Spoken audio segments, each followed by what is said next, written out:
सभी बच्चों को मैं क्लास 10th का फर्स्ट चैप्टर है वास्तविक संख्या। वास्तविक संख्या के बारे में आपको पढ़ाना चाहता हूँ। कृपया सभी बच्चे शांति बनाए रखें और ध्यान से समझे। संख्या संख्या कितने प्रकार की होती है बच्चों? दो प्रकार की होती है। कौन कौन सी? पहली वास्तविक संख्या होती है और दूसरी अवास्तविक संख्या। वास्तविक संख्या भी दो प्रकार की होती है बच्चों। कौन कौन सी? परिमेय संख्या हो गई पहली और दूसरी हो गई अपरिमेय संख्या। अब वास्तविक संख्या की परिभाषा समझो। ऐसी संख्या जिसमें परिमेय संख्या और अपरिमेय संख्या दोनों का समूह होता है उसे वास्तविक संख्या कहते हैं। अब परिमेय संख्या समझो।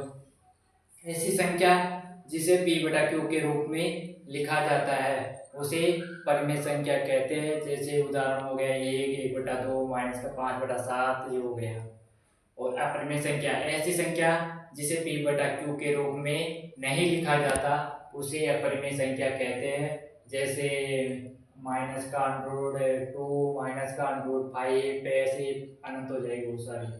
अब परिमेय संख्या भी बहुत प्रकार की होती है। जैसे उसमें फर्स्ट हो गया प्राकृत संख्या।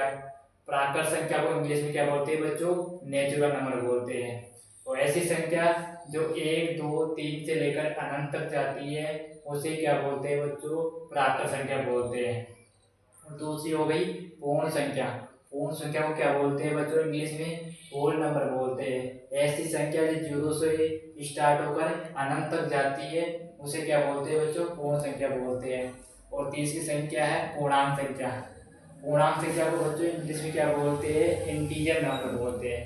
तो ऐसी संख्या जो माइनस का अनंत से स्टार्ट होकर प्लस का अनंत तक जाती है उसे क्या बोलते हैं? पूर्णांक संख्या कहते हैं। और इसमें बहुत सारी परिभाषा हो गई। जैसे अभाज्य संख्या ले लो। ऐसी संख्या जो 3 या 3 से अधिक संख्याओं से विभाजित हो उसे क्या बोलते हैं बच्चों? भाज्य संख्या बोलते हैं। जैसे उदाहरण 4 6 8 हो गया। और वो क्या बोलो कौन सी ले लो और ले लो